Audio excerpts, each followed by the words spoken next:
दिल्ली में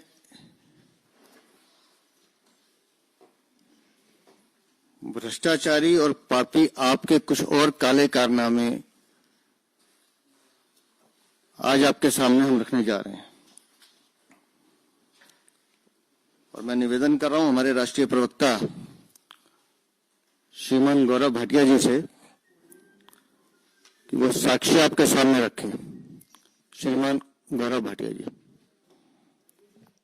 बहुत बहुत आभार वीरेन जी।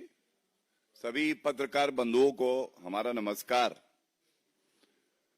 और आज की इस अहम प्रेस वार्ता में कट्टर बेईमान पापी आप अब कट्टर गुंडों की पार्टी बन गई है। और आपको मैं ये बताना चाहूंगा बड़ी जिम्मेदारी से, आज की इस प्रेस वार्ता में अरविंद केजरीवाल की सहमति से पापी आपका एमएलए भी है, गैंगस्टर भी है। पापी आप, गुंडा पार्टी आप, इनका सबसे बड़ा समर्थक कौन? इनका सबसे बड़ा समर्थक है गैंगस्टर, जो खुलेआम वसूली करते हैं। और वसूली करवाता कौन है? क्या एमएलए जिसने संविधान की शपथ ली है उसका काम यह है कि जो निर्दोष नागरिक हैं उनको धमका के, उनको डरवा के पापी आपका गुंडा एमएलए अरविंद केजरीवाल की सहमति से अब वसूली और एक्सटॉर्शन रैकेट चलाएगा। और आज की इस प्रेस वार्ता में जो ऑडियो क्लिप हम आपके समक्ष रखेंगे, ये नरेश बालिया पापी आपके और एक्सटॉर्शनिस्ट एमएलए कहूं तो गलत तो नहीं होगा। ये एक गैंगस्टर है, उनके साथ बातचीत कर रहे हैं और ऐसा व्यवहार है जैसे एक माता के दो भाई। बताया जा रहा है, एमएलए बोल रहा है ये फलाना बिल्डर है, इससे रुपए वसूलने हैं। और साठगांठ देखिए, ऑडियो क्लिप में बिल्कुल स्पष्ट है, अंदर डर भी है। कह रहे हैं दूसरे फोन पे बात करते हैं, सिग्नल पे बात करते हैं, पकड़े ना जाएं। लेकिन जब ऑडियो सामने आता है तो उसमें बिल्डर से कहा जा रहा है कि रुपया लेके हवाला के माध्यम से बांट लेंगे आपस में। और अराजक अपराध पार्टी को यह समझना होगा कि जनता ने आपको इसलिए नहीं चुना है कि आप कभी मदिरा घोटाला करें, कभी आप एक्सटॉर्शन रैकेट चलाएं। और ये अरविंद केजरीवाल की सहमति के बिना नहीं हो सकता, क्योंकि एक तथ्य मैं आपके समक्ष और रख दूं। कुछ समय पहले एक और ऑडियो नरेश वालिया पापी आपके एमएलए का सामने आया था, जिसमें इसी तरह से वो एक्सटॉर्शन वसूली कर रहे थे। और ये दूसरी बार है, मतलब ये एक सिंडिकेट है और आदतन अपराधी बन गए हैं जो एमएलए पापी आपके हैं। मैं सबसे पहले चाहूंगा, ये जो नागरिकों को धमकी दी जा रही है, उनसे वसूली की जा रही है, इसका पर्दाफाश करें। एक ऑडियो आपके समक्ष चलाएंगे और उसकी प्रमुख बिंदुओं पे फिर हम अपनी बात रखेंगे। ऐसे 3 ऑडियो हैं जो आपके साथ साझा किए जाएंगे, क्योंकि समय को ध्यान रखते हुए एक ऑडियो से आपको कम से कम यह स्पष्ट हो जाएगा कि यह कितना गंभीर मामला है। एक ऐसी पार्टी जो दिल्ली में सत्ता में है उसका एमएलए वसूली कर रहा है, धमकी दिलवा रहा है नागरिकों को। मैं निवेदन करूंगा वीरेंद्र जी से कि वो इस ऑडियो को प्ले करें। चला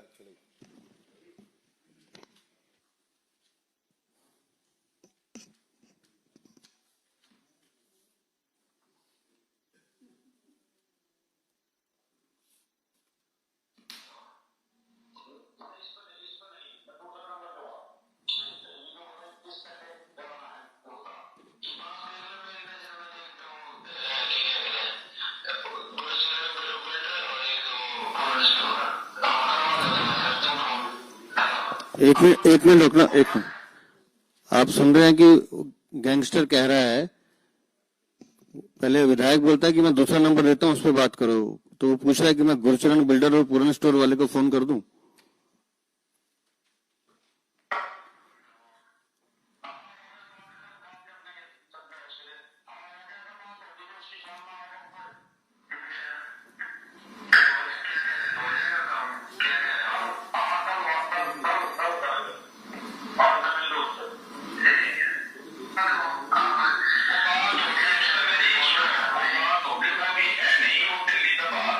इनको आवाज नहीं जा रही।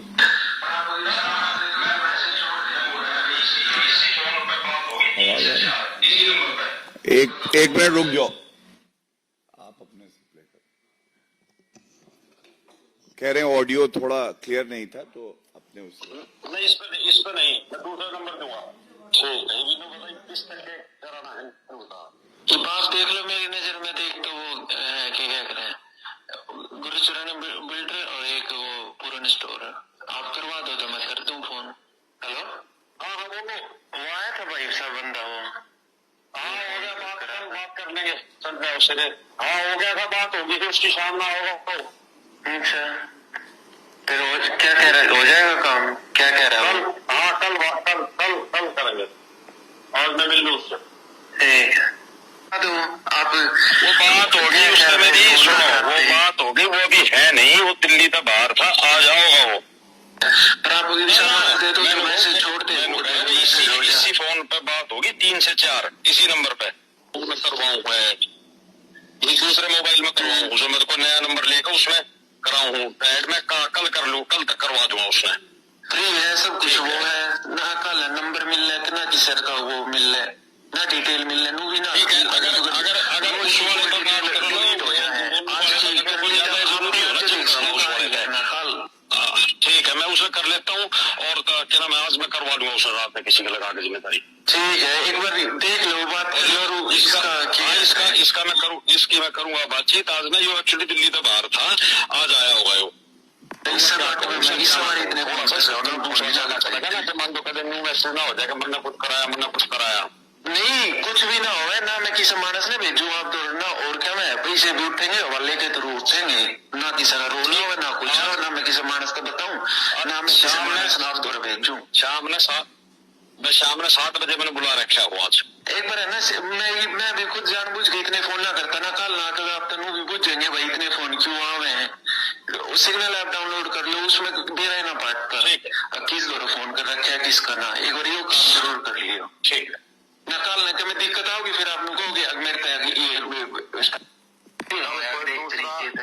कल कोई दूसरा नंबर आ जाएगा मेरे पास, कल इस नंबर पर फोन कर, उस पहले वाले नंबर पर फोन कर लेना, वो नंबर दूसरा दे देगा, उसको बात करना मेरे से, ये भी किसी और का नंबर है, कल मैं वो दे दूंगा, क्या नाम है जो सिग्नल वाला, फिर उसको बात कर लियो, कल क्या नाम दोपहर तक मिल जाता हूँ।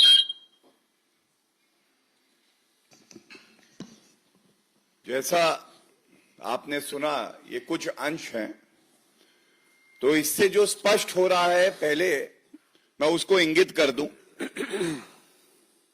साठगांठ, घनिष्ठता और मित्रता पापी आपके एमएलए और एक गैंगस्टर में ऐसी है कि सारी सूचना का आदान प्रदान हो रहा है, और नागरिकों को इंगित कौन कर रहा है? एक विधायक इंगित कर रहा है कि फलाना बिल्डर, फलाना व्यक्ति, इसको बुलाओ, इसको डराओ, इसको धमकाओ। जब उसकी जान पे बनाएगी तो फिरौती मिलेगी। जब फिरौती और वसूली होगी तो वो वसूली हवाला के जरिए ली जाएगी और उसके बाद उसको बांटा जाएगा। ये किसी विधायक का चरित्र नहीं हो सकता, लेकिन अगर विधायक अरविंद केजरीवाल कट्टर बेईमान गुंडा पार्टी का पापी आपका कन्वीनर है तो ऐसे विधायक का हो सकता है। और यह चिंताजनक है कि एक तरफ आप देखिए, हम सब जानते हैं कि दिल्ली की कानून व्यवस्था ये केंद्र सरकार के तत्वाधान में काम करती है और हमारी प्रतिबद्धता है कि हर नागरिक सुरक्षित रहे। और एक चुनी हुई सरकार जो संविधान की शपथ लेती है वो हमारे दिल्ली वासियों को धमकाती है, उनकी जान पे खतरा बना रहे ये सुनिश्चित करवाती है। यह बहुत चिंताजनक है। और इसीलिए मैं ये जरूर पूछना चाहूंगा कि अरविंद केजरीवाल और दिल्ली की मुख्यमंत्री आतिशी मार्लेना का इस ऑडियो क्लिप के आने के बाद क्या है उनका पक्ष? क्या वो इस एमएलए को तुरंत पार्टी से निष्कासित करेंगे? और अगर नहीं करेंगे तो जिससे मैंने शुरुआत करी, यह मान लिया जाएगा ये सारी की फिरौती जो हो रही है, ली जा रही है, ये अरविंद केजरीवाल के कहने से ही ली जा रही है। पहले मदिरा घोटाला, शराब घोटाला, जब वहां कमाई रुकी तो अब एमएलए को कहा है टारगेट है तुम्हारा 50 करोड़ 100 करोड़ ये इकट्ठा करके दो। और किससे रुपया वसूला जाएगा? नागरिकों से। दूसरा, दिल्ली की जनता आज त्रस्त है दिल्ली सरकार से, और यह कहना गलत नहीं होगा कि दिल्ली में बदलाव की बेला है और गुंडों और अपराधियों का कुछ दिन का खेला है। हम सब जानते हैं कि ये पापी आपकी जाती हुई सरकार है। दिल्ली विधानसभा के चुनाव हैं और जनता सुनिश्चित करेगी कि ये विपक्ष में भी ना आए, ये जनता सुनिश्चित करेगी। लेकिन जब तक आप सत्ता में हैं, क्या जनता ये डिजर्व करती है कि इस तरह के फिरौतीबाज वसूली वाले विधायक पापी आप देगी और उन पे कोई अंकुश नहीं लगाया जाएगा? यह स्पष्ट करना चाहिए। और इसके साथ यह कहना भी गलत नहीं होगा that Delhi deserves better, Delhi deserves better, and I must read a list. ये अपराधियों की, गुंडों की, भ्रष्टाचारियों की, गैंगस्टर्स की, वसूली करने वालों की पार्टी बन के रह गई है। ताहिर हुसैन, दिल्ली दंगों का आरोपी, जेल में। केजरीवाल ने एक शब्द नहीं बोला, दिल्ली में दंगा भड़का रहे थे। अरविंद केजरीवाल स्वयं मनीष सिसोदिया शराब घोटाले में बेल पे, पहले जेल पे फिर बेल पे। अमानतुल्लाह खान, ये एक नागरिक को इतना पीटते हैं क्योंकि वो ईमानदारी से पेट्रोल पंप पे अपना काम कर रहा था, अरेस्ट होती है, उसके बाद बेल पे बाहर आते हैं। इनके एक विधायक और पूर्व मंत्री रहे हैं, उन पे बलात्कार का आरोप लगता है। सोमनाथ भारती विधायक, इनके ऊपर डोमेस्टिक वायलेंस का आरोप लगता है, केस चल रहा है।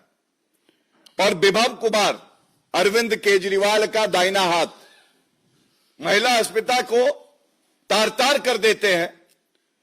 एक सांसद नेत्री के साथ जिस तरह का व्यवहार इन्होंने किया, अरेस्ट हुए। तो ये बेल और जेल, ये है पापी आपकी सच्चाई और उसमें आज फिरौती और वसूली जुड़ गया है। ये बेहद ही चिंताजनक है। आपके साथ सारे ऑडियो क्लिप साझा किए जाएंगे और जो सवाल हम लोग उठा रहे हैं, हम ये सुनिश्चित करेंगे कि ऐसी वसूली पापी आपकी सरकार को उखाड़ के फेंक दिया जाए। और जैसा मैंने कहा, दिल्ली की जनता डिजर्व्स बेटर। इनको विपक्ष में भी कोई भूमिका ना मिले, यह हमें यकीन है कि दिल्ली की जनता सुनिश्चित करेगी। और इस लड़ाई को हम तब तक लड़ते रहेंगे जब तक ये वसूलीबाज, ये फिरौती मांगने वाला, इसको अगर माफिया और गैंगस्टर कहा जाए तो गलत नहीं होगा, इसको पार्टी से निष्कासित ना किया जाए और कानूनी कार्रवाई जो होगी वो इसके खिलाफ हो। और ऐसे दरिंदे की जगह, और अगर अरविंद केजरीवाल उसको बढ़ावा देते हैं, उनके इशारे पे ऐसा काम होता है, तो ऐसे दरिंदों की जगह केवल जेल की सलाखों के पीछे है। मैं निवेदन करूंगा वीरेंद्र जी से भी कि कुछ और प्रमुख बिंदुओं पे वो आपका ध्यान आकर्षित करेंगे। गौरव जी जो लिस्ट बता रहे थे, उसमें दिनेश मोहनिया, प्रकाश जरवाल, अखिलेश त्रिपाठी, जितेंद्र तोमर, लंबी फहरिस्त है, सत्येंद्र जैन, और जमानत पे छूटे खुद जमानती अरविंद केजरीवाल और उनकी पूरी पार्टी। जो जेल से बेल और बेल से जेल का खेल चल रहा है, जब आप ये तीनों ऑडियो क्लिप सुनेंगे तो आपको ये भी पता चलेगा कि खुद विधायक नाम सजेस्ट करता है, और नाम भी किनके सजेस्ट करता है, वो करीबी जो उसके साथ काम कर रहे हैं, क्योंकि उसे पता है कि किसके पास कितना माल है। और उसके बाद वो गैंगस्टर उनको फोन करता है और वसूली की जाती है। उसमें विजय बंसल का नाम आएगा, राजेश का नाम आएगा जो गगन स्कूल वाले हैं, गुरचरण बिल्डर्स का नाम आ ही चुका है, पूर्ण स्टोर का आएगा, एक गोलू रंजन आएगा, ऐसे कई नाम आएंगे। और ये सब वो लोग हैं जो किसी न किसी रूप में विधायक से जुड़े रहे हैं। और बातचीत में आप ये भी सुनेंगे कि वो कहता है कि मैं आपको नंबर दे दूं, तो गैंगस्टर कह रहा है कि उत्तम नगर के सारे नंबर मेरे पास है, आपको नंबर देने की जरूरत नहीं है। ये खुला खेल जो आम आदमी पार्टी के विधायक खेल रहे हैं, निस्संदेह इसमें जांच एजेंसी को तुरंत जांच भी करनी चाहिए, और जो दोषी उनके खिलाफ कड़ी कार्रवाई करके जो सही जगह इनकी सलाखों के पीछे वहां भिजवाना चाहिए। दिल्ली को विशेष रूप से अपराधियों का अड्डा बनाने में आम आदमी पार्टी की बड़ी भूमिका है। जब हम रोहिंग्या और बांग्लादेशियों की बात करते हैं तो ये तार वहां से भी जुड़ते हैं। और इसलिए आज जो खुलासा गौरव जी ने किया है, ये अपने आप में हमारा ये मानना है कि जमानती पार्टी, आम आदमी पार्टी के जो आपराधिक चरित्र के लोग हैं, ये एक ऐसा खेल खेल रहे हैं दिल्ली में जो दिल्ली के लोगों की सुरक्षा के लिए बहुत गंभीर विषय है, जिसको लोकतंत्र में जनता जिता के भेजती है। अगर वही उनको हलाल करने में लग जाए तो आप समझ लीजिए कि इस दिल्ली का क्या होने वाला है। तो इस वार्ता के माध्यम से तो हम निवेदन करेंगे जांच एजेंसी से भी कि जो साक्ष्य आज यहां दिए जा रहे हैं उस पर तुरंत कार्रवाई करते हुए ऐसे आपराधिक छवि वाले विधायकों के खिलाफ तुरंत कार्रवाई हो। कोई प्रश्न हो अगर पहले इस विषय पे?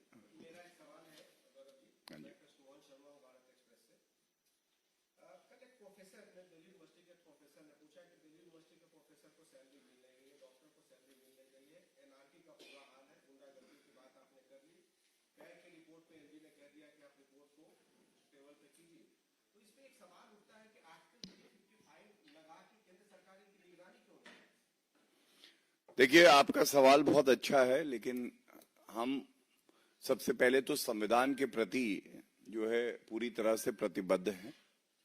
दूसरी बात, आप जानते हैं कि चुनाव की बेला है, कुछ महीने की बात बची है और जनता जनार्दन होती है। जनता जब इंसाफ करती है तो ऐसी चोट लगती है अपराधी को, वसूली वाले को, कि वो हमेशा याद रखता है। और इसीलिए प्रेस वार्ता का मुख्य उद्देश्य ये है कि इनकी जो काला चरित्र है और जो वसूली चरित्र है ये आपके समक्ष रखें। और ये गलत नहीं होगा कहना कि आज पापी आपकी सरकार मुख्यमंत्री आतिशी मारलेना नहीं चला रही है, ये कोई चला रहा है तो गैंगस्टर, क्रिमिनल्स, फिरौतीबाज, और ये चिंता का विषय है। और अगर अरविंद केजरीवाल अगले 24 घंटे में इस पे कोई टिप्पणी नहीं करते तो यह स्पष्ट हो जाएगा कि अरविंद केजरीवाल इसी तरह की जो क्रिमिनल एक्ट्स हैं उसमें लिप्त है और उनके कहने पे ही ये किया जा रहा है। और जब आप बात करते हैं प्रेसिडेंट रूल की तो मैं इतना जरूर कह दूंगा, किसी भी पार्टी का जो प्रवक्ता होता है, प्रदेश अध्यक्ष जी बैठे हैं यहां पे, 355 भी एडवाइजरी रोल है संविधान में, 355 और 356 का जो रोल है ये संवैधानिक एक ताकत है जिसको बहुत जिम्मेदारी से इस्तेमाल किया जाता है। मैं समझता हूं जिसका ये क्षेत्र अधिकार है वही व्यक्ति इस पे टिप्पणी करे तो बेहतर रहेगा।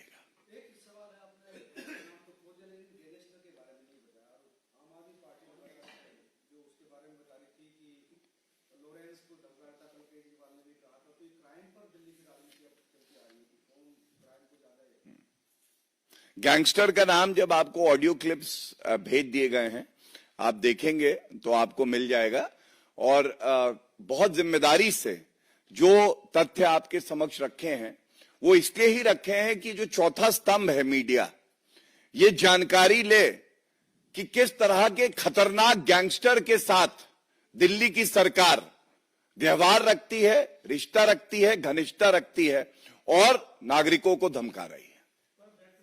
मेरा इसमें एक चीज और जोड़ देता हूं। पिछली बार एक जिसका जिक्र गौरव जी ने किया था कि एक वीडियो ऑडियो लीक हुआ था, आप उस घटनाक्रम को भी जोड़ लीजिएगा। जैसी वो ऑडियो लीक होता है, नरेश बालियान अगले 20-22 दिन के लिए ऑस्ट्रेलिया चला जाता है, दिल्ली छोड़ के गायब हो जाता है। तो ये भी देखना पड़ेगा जांच एजेंसियों को कि आज के बाद कहीं वो फरार तो नहीं होने वाला।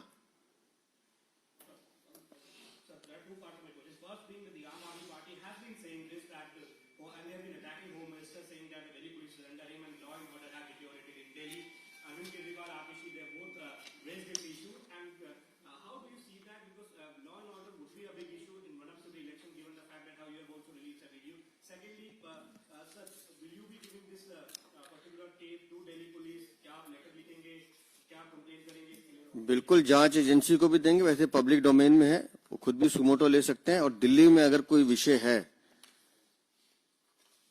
तो भ्रष्टाचार है, टूटी हुई सड़कें और गड्ढा है, बिजली के बढ़े हुए बिल हैं, गंदा पानी है जिससे पिछले 1 साल में सरकारी अस्पतालों में 21,000 लोग मरे हैं, बहता हुआ सीवर है, यमुना है। इन विषयों से भागते हुए अरविंद केजरीवाल बार बार दूसरी दिशा में जाने की कोशिश कर रहे हैं।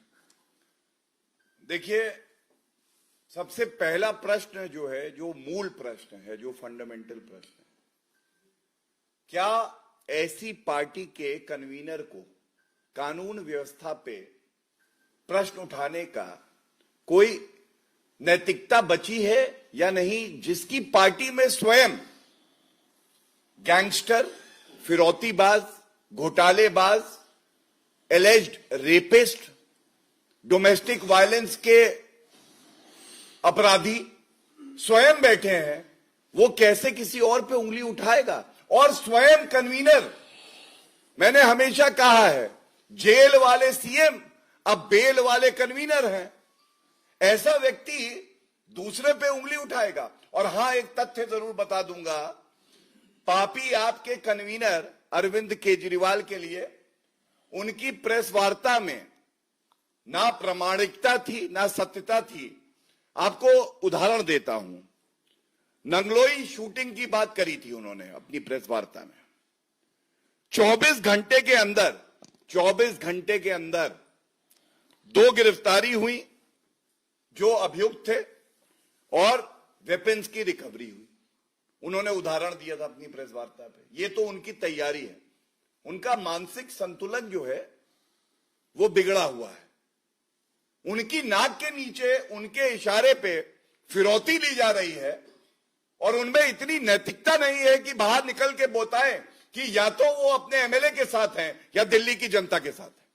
और दूसरा, बात हो रही थी गैंगस्टर की, तो जो गोल्डी ब्रार और लॉरेंस बिश्नोई, इनका एक मॉड्यूल है, 9 गिरफ्तारी विभिन्न प्रदेशों में, 9 गिरफ्तारी विभिन्न प्रदेशों में दिल्ली पुलिस ने करी है। लेकिन आज सवाल यह पूछा जाएगा कि दिल्ली पुलिस पे हमला कौन करता है? ताहिर हुसैन गुंडा, आज तक जो जेल से बाहर नहीं आया है, उसने दिल्ली दंगा भड़काया और पुलिस कर्मी को मार दिया था। लेकिन अरविंद केजरीवाल के मन में जरा भी आत्मग्लानि नहीं थी, एक शब्द उन्होंने ताहिर हुसैन पे नहीं बोला। तो यह चिंताजनक है और इस मुद्दे को हम यहां उठाते हैं कि इनकी नैतिकता मर चुकी है और इनको चुल्लू भर पानी में डूब जाना चाहिए। समाजवादी पार्टी का डेलीगेशन जो है वो संभल जाना चाहता है, लेकिन उनका कहना है कि जब तक सारे सबूत वहां की सरकार ढिला नहीं देगी तब तक हमारे प्रतिनिधिमंडल को जाने की अनुमति नहीं मिलेगी। देखिए, इधर पापी आपकी बात करी तो उधर गुंडा समाजवादी पार्टी की बात का प्रश्न आपने पूछा है। और बहुत जिम्मेदारी से गुंडा शब्द का इस्तेमाल इसलिए कर रहा हूं, ये वो गुंडा समाजवादी पार्टी है जिसके समय में साल में 200 दंगे होते थे जब ये सत्ता में थे, और आज विपक्ष में है तो इनको ना वर्दी पे भरोसा है ना ये वर्दी के साथ खड़े हैं। इनके अपने लीडर, सांसद, जिनकी प्रतिबद्धता होनी चाहिए कि शांति बहाल हो, वो साजिश करते हैं दंगा करवाने के लिए, भड़काने के लिए। और जब गुम्मे पत्थर चलते हैं वर्दी पर, तो इन दंगाइयों की ढाल कौन बनता है? अखिलेश यादव। यह चिंताजनक बात है। और एक बात बिल्कुल स्पष्ट कर देंगे, संविधान पढ़ो, कानून पढ़ो। जब कानून व्यवस्था को दुरुस्त रखना है, जो हमारा संकल्प है, उस वक्त अगर कानून का उल्लंघन करके मिट्टी का तेल हाथ में लेके आग लगाने के लिए अगर तुम आगे बढ़ोगे, एक कदम आगे नहीं बढ़ने देंगे और हर पत्थर का जवाब जेल की सलाखों में डाल के अपराधियों को मिलेगा। यह बात अखिलेश यादव याद रख लें। Any other question?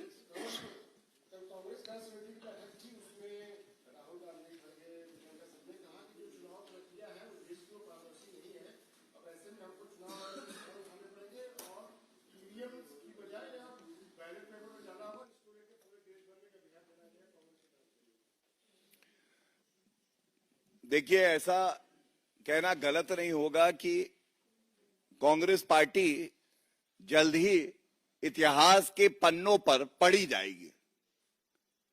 ये भारत को पीछे ले जाना चाहते हैं, जनता इनको इतिहास के पन्नों पर दर्ज कर देगी और आने वाली पीढ़ियां ये कांग्रेस भ्रष्टाचारी पार्टी क्या थी, ये इतिहास के पन्नों से पढ़ेगी।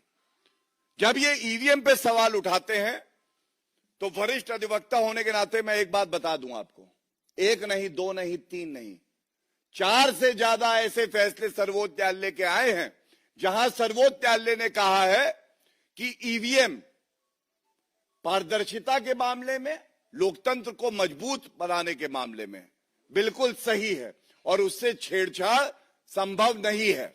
दूसरा तथ्य, वीवीपैट का मिलान होता है। आपको मालूम है सक्सेस रेट क्या है? 100% वीवीपैट के मिलाप का सक्सेस रेट इज 100%। तीसरी बात, मैं आज यहां से अपील करता हूं और बड़ी विनम्रता से करता हूं, आप बैलेट पेपर से चुनाव चाहते हैं, यही प्रश्न था आपका। सबसे पहले राहुल गांधी, प्रियंका गांधी वाड्रा, सुखविंदर सिंह सुक्खू, रेवंत रेड्डी, सिद्धारमैया, ये सारे लोग इस्तीफा दे दें। इस्तीफा दे और कहें देखिए हम ईवीएम से चुन के आए थे, हमारी सरकारें ईवीएम से चुन के आई थी, हम गलत चुन के आए थे, ये घोटाले होते हैं और हम जो है अब चुनावी प्रक्रिया में तभी हिस्सा लेंगे जब बैलेट पेपर से चुनाव होगा और हम न्यायालय जा रहे हैं। यह दिखाएगा कि जो मुद्दा आप उठा रहे हैं उसमें आपका स्वयं का विश्वास है, और वरना अगर बातें करनी है तो बातों का क्या है।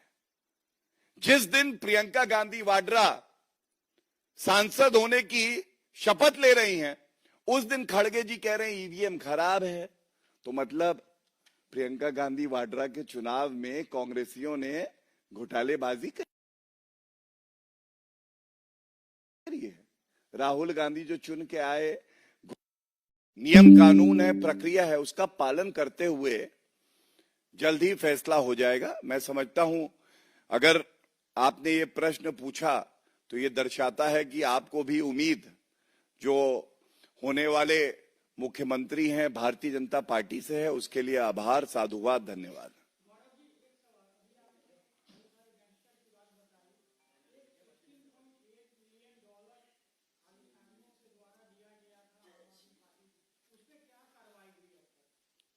देखिए, जो आपने कहा फंडिंग की जब आप बात करते हैं, हर मामले में जो जांच एजेंसी है उसने अपना कार्य किया है, और कार्य करने के बाद जब न्यायालय में आप आरोप पत्र दाखिल कर देते हैं तो न्यायालय की प्रक्रिया पर आपका कोई कंट्रोल नहीं होता है।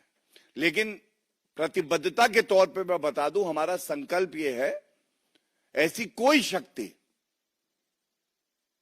रह नहीं सकती कि वो भारत को कमजोर करे।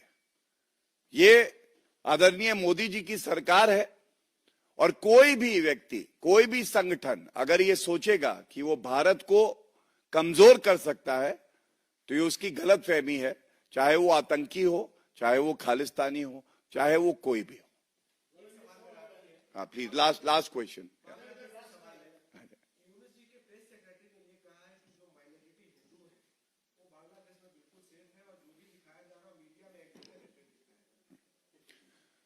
देखिए, बहुत गर्व के साथ एक बात कहना चाहूंगा,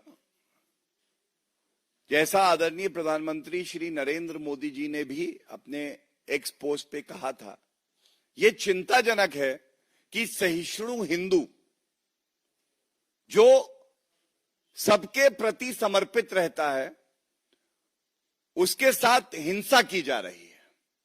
और विश्व का सबसे बड़ा और सबसे मजबूत लोकतंत्र होने के नाते यह हमारा कर्तव्य है कि अगर किसी माइनॉरिटी कम्युनिटी के सदस्य को प्रताड़ित किया जा रहा है तो भारत उसकी आवाज बने। हमने देखा किस तरह से विदेश मंत्रालय ने हस्तक्षेप करके, और वक्तव्य ही नहीं, जो भी संभव है वो प्रयास चल रहे हैं। हमें यकीन है भारत की बुलंद आवाज को कोई दरकिनार नहीं कर सकता है।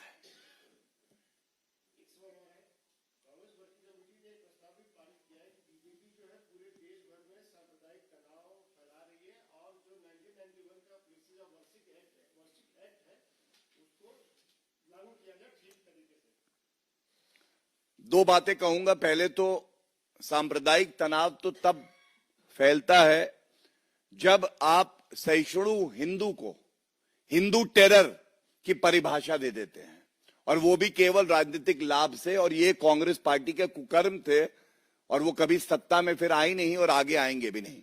और जहां तक प्लेसेस ऑफ वर्शिप एक्ट की बात कर रहे हैं, मुझे पता है राहुल गांधी का पढ़ने लिखने में ज्यादा रुचि नहीं है, संविधान वो पढ़ते नहीं है, कानून वो पढ़ते नहीं है। खड़गे जी पढ़ा करें।